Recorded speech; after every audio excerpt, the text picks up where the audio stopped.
नमस्कार, कहानी बैरल में आपका स्वागत है। लीजिए पेश है धर्मवीर भारती द्वारा लिखित उपन्यास गुनाहों का देवता, भाग 15। चंदर, क्या इस दुनिया में तुम ही रह गए थे?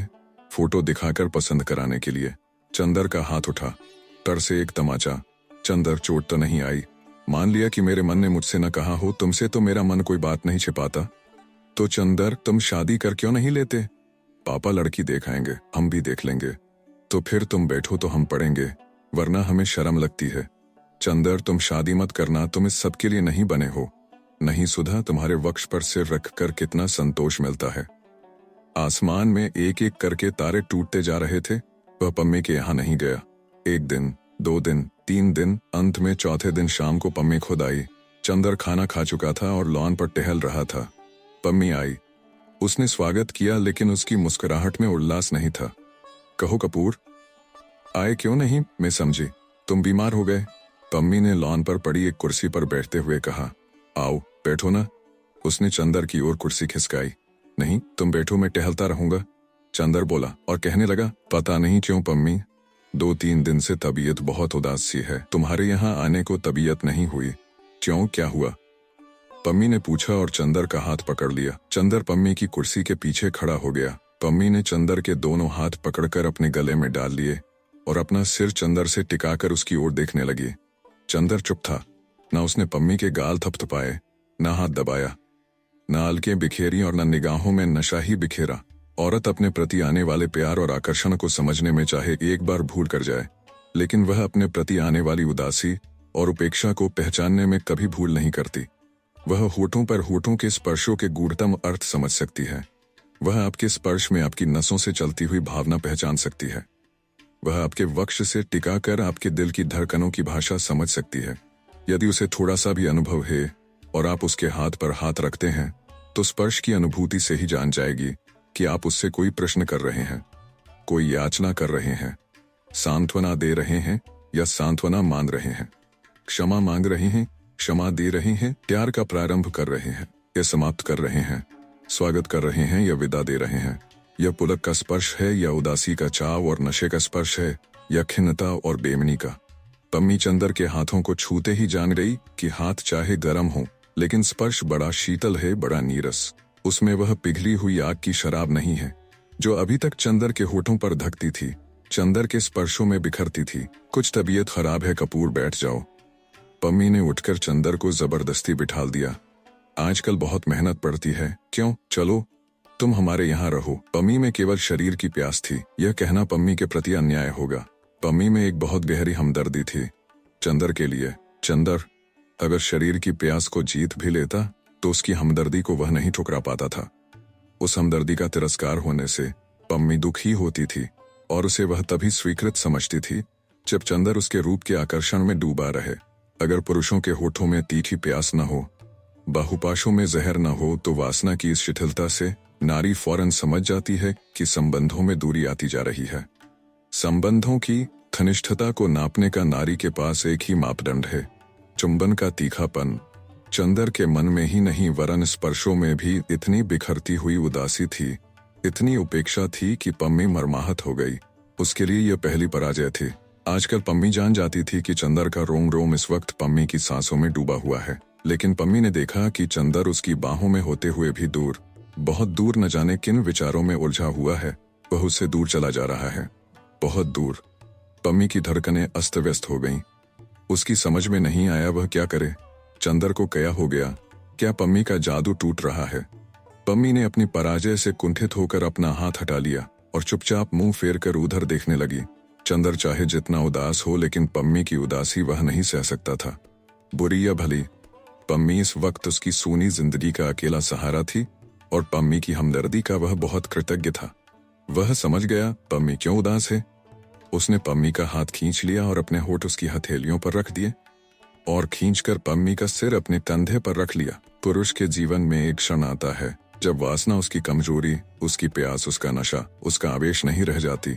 जब वासना उसकी हमदर्दी का, उसकी सांत्वना का साधन बन जाती है। जब वह नारी को इसलिए बाहों में नहीं समेटता कि उसकी बाहें प्यासी हैं, वह इसलिए उसे बाहों में समेट लेता है कि नारी अपना दुख भूल जाए। जिस वक्त वह नारी की सीप या पलकों के नशे में नहीं, वरन उसकी आंखों के आंसू सुखाने के लिए उसकी पलकों पर होठ रख देता है। जीवन के उस क्षण में पुरुष जिस नारी से सहानुभूति रखता है, उसके मन की पराजय को भुलाने के लिए वह नारी को बाहुपाश के नशे में बहला देना चाहता है। लेकिन इन बाहुपाशों में प्यास जरा भी नहीं होती, आग जरा भी नहीं होती, सिर्फ नारी को बहलावा देने का प्रयास मात्र होता है। इसमें कोई संदेह नहीं कि चंदर के मन पर छाया हुआ पम्मी के रूप का गुलाबी बादल उचटता जा रहा था। नशा उखड़ा सा रहा था, लेकिन चंदर पम्मी को दुखी नहीं करना चाहता था। वह भरसक पम्मी को बहलाए रखता था, लेकिन उसके मन में कहीं न कहीं फिर अंतर्वद का एक तूफान चलने लगा था। केसु ने उसके सामने उसकी साल भर पहले की जिंदगी का वह चित्र रख दिया था, जिसकी एक झलक उस अभागे को पागल कर देने के लिए काफी थी। चंदर जैसे तेसे मन को पत्थर बनाकर, अपनी आत्मा को रूप की शराब में डुबोकर, अपने विश्वासों में छलकर उसको भुला पाया था, उसे जीता पाया था। लेकिन गेसु ने और गेसु की बातों ने जैसे उसके मन में मूर्छित पड़ी अभिशाप की छाया में फिर प्राण प्रतिष्ठा कर दी थी। और आधी रात के सन्नाटे में फिर चंदर को सुनाई देता था कि उसके मन में कोई काली छाया बार बार सिसकने लगती है, और चंदर के हृदय से टकराकर वह रुदन बार बार कहता था, देवता, तुमने मेरी हत्या कर डाली, मेरी हत्या जिसे तुमने स्वर्ग और ईश्वर से बढ़कर माना था। और चंदर इन आवाजों से घबरा उठता था। विस्मरण की एक तरंग जहां चंदर को पम्मी के पास खींच लाई थी, वहां अतीत के स्मरण की दूसरी तरंग उसे वेग में उलझाकर जैसे फिर उसे दूर खींच ले जाने के लिए व्याकुल हो उठी। उसको लगा कि पम्मी के लिए उसके मन में जो मादक नशा था, उस पर ग्लानि का कोहरा छाता जा रहा है, और अभी तक उसने जो कुछ किया था उसके लिए उसी के मन में कहीं न कहीं पर हल्की सी अरुचि झलकने लगी थी। फिर भी पम्मी का जादू बदस्तूर कायम था।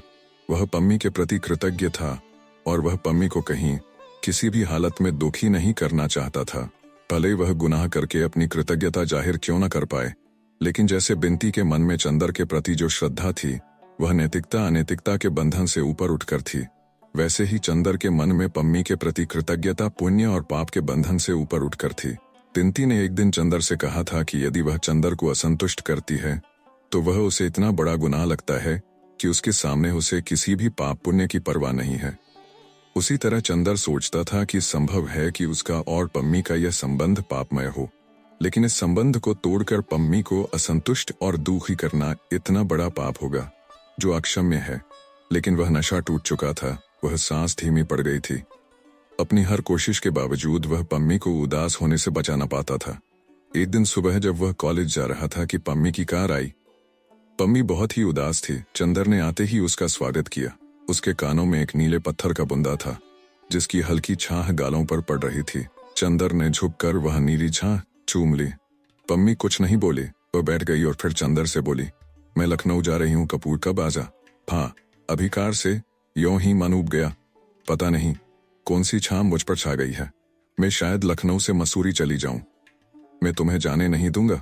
पहले तो तुमने बताया नहीं। तुम ही ने कहा पहले बताया था। क्या? कुछ भी नहीं, अच्छा चल रही हूँ, सुनो तो। नहीं, हम रोक नहीं सकते, तुम बहुत दूर जाना है चंदर। वह चल दी। फिर वह लौटी और जैसे युगों युगों की प्यास बुझा रही हो, चंदर के गले में झूल गई और कस लिया चंदर को। 5 मिनट बाद सहसा वह अलग हो गई और फिर बिना कुछ बोले अपनी कार में बैठ गई। पम्मी, तुम्हें हुआ क्या? यह कुछ नहीं कपूर। पम्मी कार स्टार्ट करते हुए बोली, मैं तुमसे जितनी ही दूर रहूं उतना ही अच्छा है, मेरे लिए भी, तुम्हारे लिए भी। तुम्हारे इन दिनों के व्यवहार ने मुझे बहुत कुछ सिखा दिया है। चंदर सिर से पैर तक ग्लानि से कुंठित हो उठा। सचमुच वह कितना अभागा है। वह किसी को भी संतुष्ट नहीं रख पाया। उसके जीवन में सुधा भी आई और पम्मी भी। एक को उसके पुण्य ने उससे छीन लिया, दूसरी को उसका गुनाह उससे छीने लिए जा रहा है। जाने उसके ग्रहों का मालिक कितना क्रूर खिलाड़ी है कि हर कदम पर उसकी राह उलट देता है। नहीं, वह पम्मी को नहीं खो सकता। उसने पम्मी का कॉलर पकड़ लिया। पम्मी, तुम्हें हमारी कसम है, बुरा मत मानो, मैं तुम्हें जाने नहीं दूंगा। पम्मी हंसी, बड़ी ही करुण लेकिन सशक्त हंसी। अपने कॉलर को धीमे से छुड़ाकर चंदर की अंगुलियों को कपोलों से दबा दिया और फिर वक्ष के पास से एक लिफाफा निकालकर चंदर के हाथों में दे दिया और कार स्टार्ट कर दी।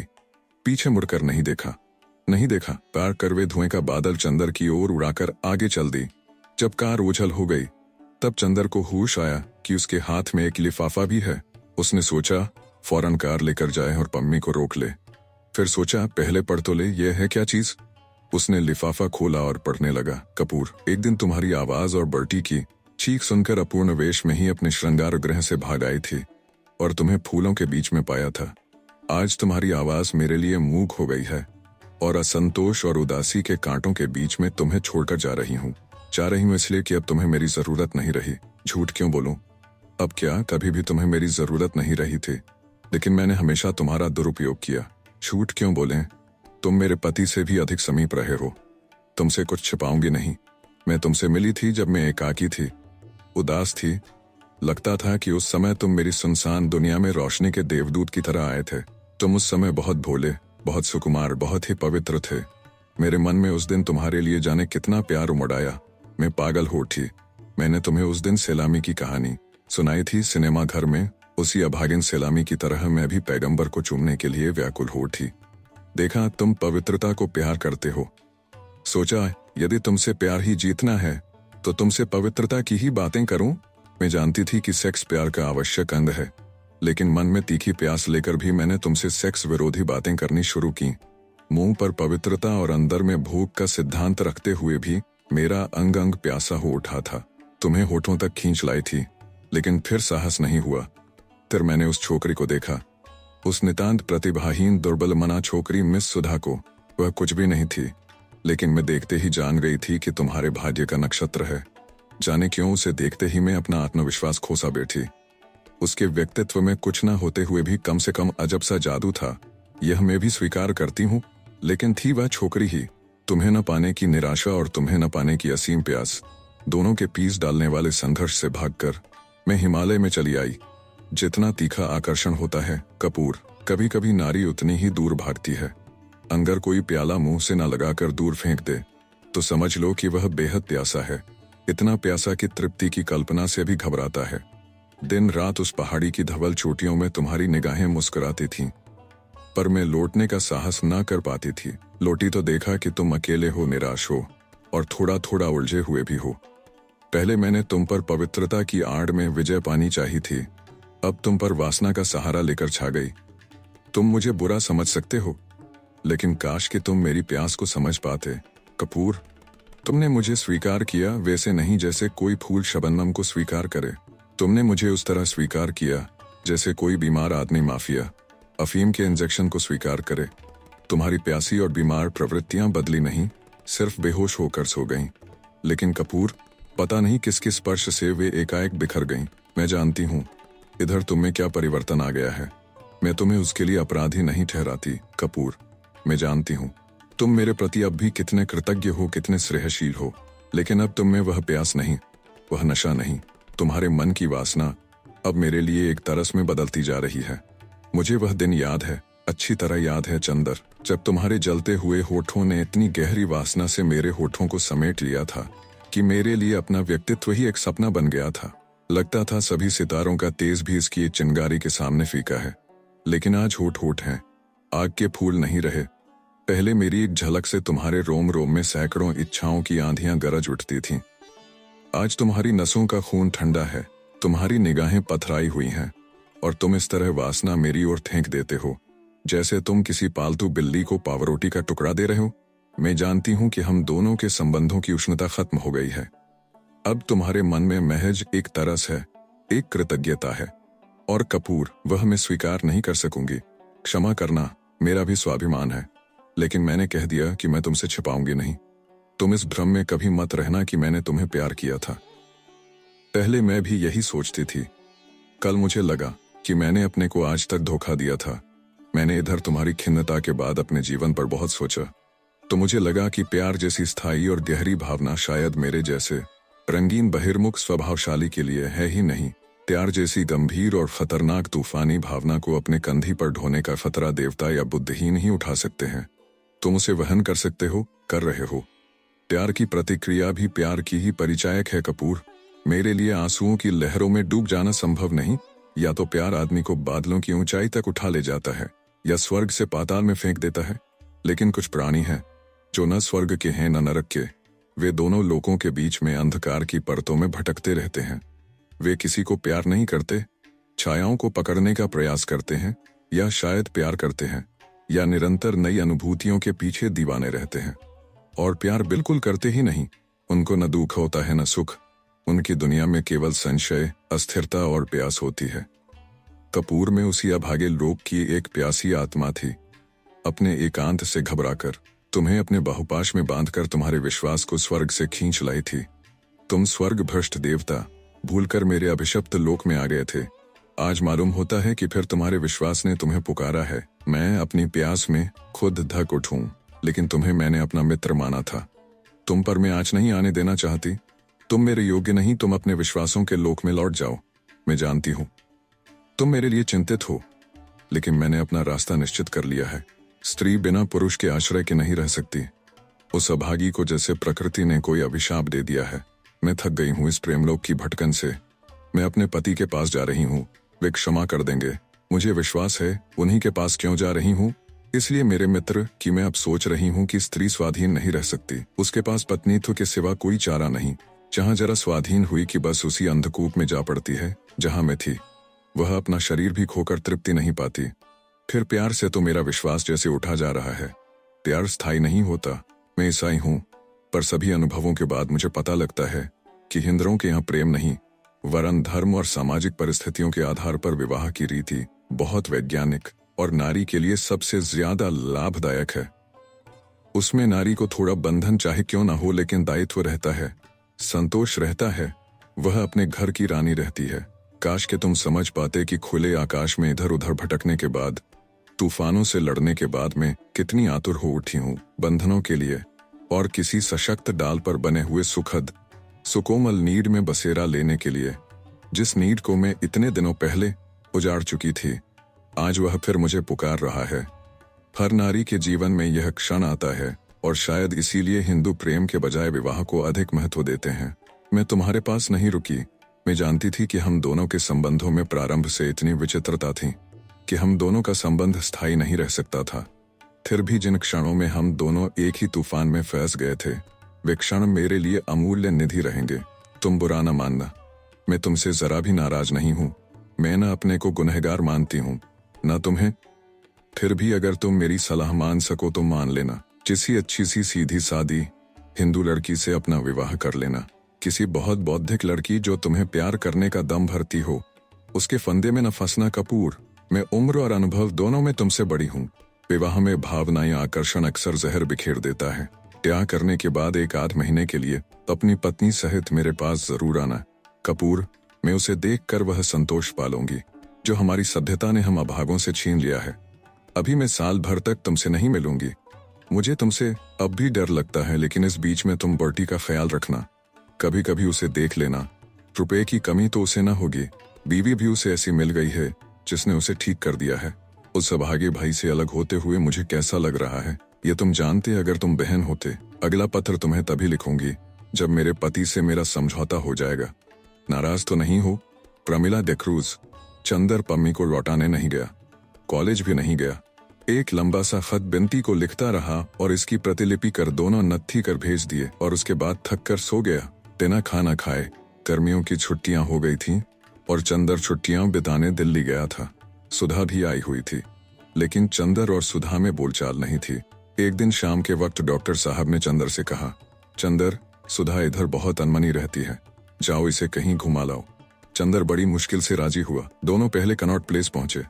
सुधा ने बहुत फीकी और टूटती हुई आवाज में कहा, यहाँ बहुत भीड़ है, मेरी तबीयत घबराती है। चंदर ने कार घुमा दी शहर से बाहर रोहतक की सड़क पर, दिल्ली से 15 मील दूर। चंदर ने एक रर्त हरी भरी जगह में कार रोक दी। किसी बहुत पुराने पीर का टूटा फूटा मजार था और कब्र के चबूतरे को फोड़कर एक नीम का पेड़ उगाया था।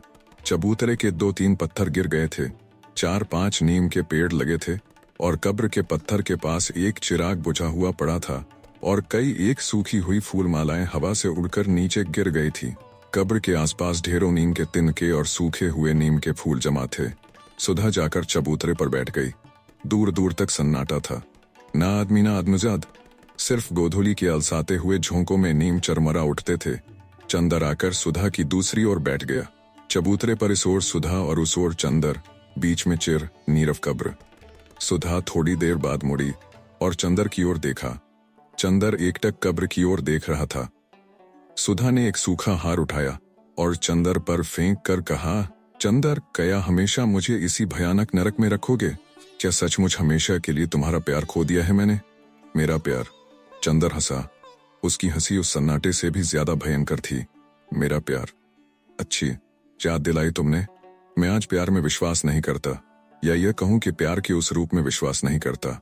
फिर क्या उस समय मेरे मन में प्यार का मतलब था त्याग, कल्पना, आदर्श? आज मैं समझ चुका हूं कि यह सब झूठी बातें हैं, खोखले सपने हैं। तब आज मैं विश्वास करता हूं कि प्यार के माने सिर्फ एक है, शरीर का संबंध, कम से कम औरत के लिए। औरत बड़ी बातें करेगी, आत्मा, पुनर्जन्म, परलोक का मिलन, लेकिन उसकी सिद्धि सिर्फ शरीर में है, और वह अपने प्यार की मंजिलें पार कर पुरुष को अंत में एक ही चीज देती है, अपना शरीर। मैं तो अब यह विश्वास करता हूँ सुधा कि वही औरत मुझे प्यार करती है जो मुझे शरीर दे सकती है। बस इसके अलावा प्यार का कोई रूप अब मेरे भाग्य में नहीं। चंदर की आंख में कुछ धक रहा था। सुधा उठी और चंदर के पास खड़ी हो गई। चंदर, तुम भी एक दिन ऐसे हो जाओगे, इसकी मुझे कभी उम्मीद नहीं थी। काश कि तुम समझ पाते कि, सुधा ने बहुत दर्द भरे स्वर में कहा। स्नेह है। चंदर ठठाकर हंस पड़ा और उसने सुधा की ओर मुड़कर कहा, और अगर मैं उस स्नेह का प्रमाण मांगू तो? सुधा दांत पीसकर चंदर बोला। अगर तुमसे तुम्हारा शरीर मांगू तो? चंदर। सुधा चीख कर पीछे हट गई। चंदर उठा और पागलों की तरह उसने सुधा को पकड़ लिया। यहाँ कोई नहीं है सिवाय इस कब्र के। तुम क्या कर सकती हो? बहुत दिन से मन में एक आग सुलग रही है। आज तुम्हें बर्बाद कर दूं तो मन की नारकीय वेदना बुझ जाए। बोलो। उसने अपनी आंख की पिघली हुई आग सुधा की आंखों में भरकर कहा। सुधा क्षण भर सहमी पथराई दृष्टि से चंदर की ओर देखती रही, फिर सहसा शिथिल पड़ गई और बोली, चंदर, मैं किसी की पत्नी हूं। यह जन्म उनका है, यह मांग का सिंदूर उनका है, इस शरीर का श्रृंगार उनका है। मुझ गला घोंट कर मार डालो, मैंने तुम्हें बहुत तकलीफ दी है, लेकिन। चंदर हंसा और सुधा को छोड़ दिया। मैं तुम्हें स्नेह करती हूं, लेकिन यह जन्म उनका है, यह शरीर उनका है। हाँ, क्या अंदाज हैं प्रवंचना के। जाओ सुधा, मैं तुमसे मजाक कर रहा था। तुम्हारे इस झूठे तन में रखा क्या है? सुधा अलग हटकर खड़ी हो गई। उसकी आंखों से चिंगारियां झरने लगीं। चंदर, तुम जानवर हो गए। मैं आज कितनी शर्मिंदा हूं। इसमें मेरा कसूर है। चंदर, मैं अपने को दंड दूंगी। चंदर, मैं मर जाऊंगी, लेकिन तुम्हें इंसान बनना पड़ेगा। चंदर। और सुधा ने अपना सिर एक टूटे हुए खंभे पर पट दिया। चंदर की आंख खुल गई। वह थोड़ी देर तक सपने पर सोचता रहा, फिर उठा। बहुत अजब सा मन था उसका, बहुत पराजित, बहुत खोया हुआ सा, बेहद खिसियाहट से भरा हुआ था। उसके मन में एकाएक ख्याल आया कि वह किसी मनोरंजन में जाकर अपने को डुबो दे। बहुत दिनों से उसने सिनेमा नहीं देखा था। उन दिनों बर्नार्ड शॉ का सीजर एंड क्लियोपेट्रा लगा हुआ था। उसने सोचा कि पम्मी की मित्रता का परिपाक सिनेमा में हुआ था, उसका अंत भी वह सिनेमा देखकर मनाएगा। उसने कपड़े पहने, 4 बजे से मैटिनी थी और वक्त हो रहा था। कपड़े पहनकर वह शीशे के सामने आकर बाल संवारने लगा। उसे लगा शीशे में पड़ती हुई उसकी छाया उससे कुछ भिन्न है। उसने और गौर से देखा, छाया रहस्यमय ढंग से मुस्कुरा रही थी। वह सहसा बोली, क्या देख रहा है? मुखड़ा क्या देखे दर्पण में? एक लड़की से पराजित और दूसरी से सपने में प्रतिहिंसा लेने का कलंक नहीं दिख पड़ता तुझे? अपनी छवि निरख रहा है। पापी, पतित, कमरे की दीवारों ने दोहराया, पापी, पतित। चंदर तरफ उठा, पागल सा हो उठा, कंधा फेंककर बोला, कौन है पापी? मैं हूं पापी, मैं हूं पतित। मुझे तुम नहीं समझते, मैं चिर पवित्र हूं। मुझे कोई नहीं जानता, कोई नहीं जानता। हाँ हाँ हाँ, प्रतिबिंब हंसा। मैं तुम्हारी नस नस जानता हूँ। तुम वही हो ना जिसने आज से 1.5 साल पहले सपना देखा, सुधा के हाथ से लेकर अमृत बांटने का, दुनिया को नया संदेश देकर पैगंबर बनने का। नया संदेश, खूब नया संदेश दिया मसीहा। पम्मी, बिनती, सुधा, कुछ और छोकरियां बटोर ले। चरित्रहीन, मैंने किसी को नहीं बटोरा। जो मेरी जिंदगी में आया अपने आप आया, जो चला गया उसे मैंने रोका नहीं। मेरे मन में कहीं भी अहम की प्यास नहीं थी, कभी भी स्वार्थ नहीं था। क्या मैं चाहता तो सुधा को अपने एक इशारे से अपनी बाहों में नहीं बांध सकता था? शाबाश, और नहीं बांध पाए तो सुधा से भी जी भरकर बदला निकाल रहा है। वह मर रही है और तू उस पर नमक छिड़कने से बाज नहीं आया। और आज तो उसे एकांत में भ्रष्ट करने का सपना देख। अपनी पलकों को देव मंदिर की तरह पवित्र बना लिया तूने। कितनी उन्नति की है तेरी आत्मा ने। इधर आ, तेरा हाथ चूम लूं। चुप रहो। पराजय की इस वेला में कोई भी व्यंग्य करने से बाज नहीं आता। मैं पागल हो जाऊंगा। और अभी क्या पागलों से कम है तू? अहंकारी पशु, तू बर्टी से भी गया गुजरा है। बर्टी पागल था, लेकिन पागल कुत्तों की तरह काटना नहीं जानता था। तू काटना भी जानता है और अपने भयानक पागलपन को साधना और त्याग भी साबित करता रहता है। तुम भी बस करो, अब तुम सीमा लांघ रहे हो। चंदर ने मुट्ठियां कसकर जवाब दिया। क्यों गुस्सा हो गए मेरे दोस्त? अहमवादी इतने बड़े हो और अपनी तस्वीर देखकर नाराज होते हो। आओ तुम्हें आहिस्ते से समझाऊं। अभागे, तू कहता है तूने स्वार्थ नहीं किया। विकलांग देवता वही स्वार्थी है जो अपने से ऊपर नहीं उठ पाता। तेरे लिए अपनी एक सांस भी दूसरे के मन के तूफान से भी ज्यादा महत्वपूर्ण रही है। तूने अपने मन की उपेक्षा के पीछे सुधा को भट्टी में झोंक दिया। पम्मी के अस्वस्थ मन को पहचान कर भी उसके रूप का उपभोग करने में नहीं हिचका। बिनती को प्यार न करते हुए भी बिनती को तूने स्वीकार किया, फिर सबों का तिरस्कार करता गया और कहता है तू स्वार्थी नहीं। बर्टी पागल हो लेकिन स्वार्थी नहीं है। ठहरो, गालियां मत दो। मुझे समझाओ ना कि मेरे जीवन दर्शन में कहां पर गलती रही है। गालियों से मेरा कोई समझौता नहीं। अच्छा समझो, देखो मैं यह नहीं कहता कि तुम ईमानदार नहीं हो, तुम शक्तिशाली नहीं हो, लेकिन तुम अंतर्मुखी रहे, घोर व्यक्तिवादी रहे, अहंकारग्रस्त रहे। अपने मन की विकृतियों को भी तुमने अपनी ताकत समझने की कोशिश की। कोई भी जीवन दर्शन सफल नहीं होता अगर उसमें बाह्य यथार्थ और व्यापक सत्य धूप छां की तरह न मिला हो। मैं मानता हूं कि तूने सुधा के साथ ऊंचाई निभाई, लेकिन अगर तेरे व्यक्तित्व को, तेरे मन को जरा सी ठेस पहुंचती तो तू गुमराह हो गया होता। तूने सुधा के स्नेह का निषेध कर दिया, तूने बिनती की श्रद्धा का तिरस्कार किया, तूने पम्मी की पवित्रता भ्रष्ट की और इसे अपनी साधना समझता है। तू याद कर, कहां था तू 1 वर्ष पहले और अब कहां है? चंदर ने बड़ी कातरता से प्रतिबिंब की ओर देखा और बोला, मैं जानता हूं मैं गुमराह हूं, लेकिन बेईमान नहीं। तुम मुझे क्यों धिक्कार रहे हो? तुम कोई रास्ता बता दो ना, एक बार उसे भी आजमा लूं। रास्ता बताऊं? जो रास्ता तुमने एक बार बनाया था उसी पर तुम मजबूत रह पाए, फिर क्या एक के बाद दूसरे रास्ते पर चहलदमी करना चाहते हो? देखो कपूर, ध्यान से सुनो। तुमसे शायद किसी ने कभी कहा था, शायद बर्टी ने कहा था कि आदमी तभी तक बड़ा रहता है जब तक वह निषेध करता चलता है। पता नहीं किस मानसिक आवेश में एक के बाद दूसरे तत्व का विध्वंस और विनाश करता चलता है, हर चट्टान को उखाड़क फेंकता रहता है। और तुमने यही जीवन दर्शन अपना लिया था, भूल से या अपने अनजाने में ही। तुम्हारी आत्मा में एक शक्ति थी, एक तूफान था, लेकिन यह लक्ष्य भ्रष्ट था। तुम्हारी जिंदगी में लहरें उठने लगीं, लेकिन गहराई नहीं। और याद रखो चंदर, सत्य उसे मिलता है जिसकी आत्मा शांत और गहरी होती है, समुद्र की गहराई की तरह, समुद्र की ऊपरी सतह की तरह जो विक्षुब्ध और तूफानी होता है। उसके अंतर्वद्र में चाहे कितनी गरज हो, लेकिन सत्य की शांत अमृतमयी आवाज नहीं होती। लेकिन वह गहराई मुझे मिली नहीं। बताता हूं घबराते क्यों हो। देखो, तुम्हें बहुत बड़ा अधैर्य रहा है, शक्ति रही पर धैर्य और दृढ़ता बिल्कुल नहीं। तुम गंभीर समुद्र तल न बनकर एक सशक्त लेकिन अशांत लहर बन गए जो हर किनारे से टकराकर उसे तोड़ने के लिए व्यग्र हो उठी।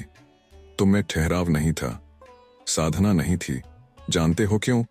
तुम्हें जहां से जरा भी तकलीफ मिली, अवरोध मिला, वहीं से तुमने अपना हाथ खींच लिया, वहीं तुम भाग खड़े हुए। तुमने हमेशा उसका निषेध किया। पहले तुमने समाज का निषेध किया, व्यक्ति को साधना का केंद्र बनाया, फिर व्यक्ति का भी निषेध किया।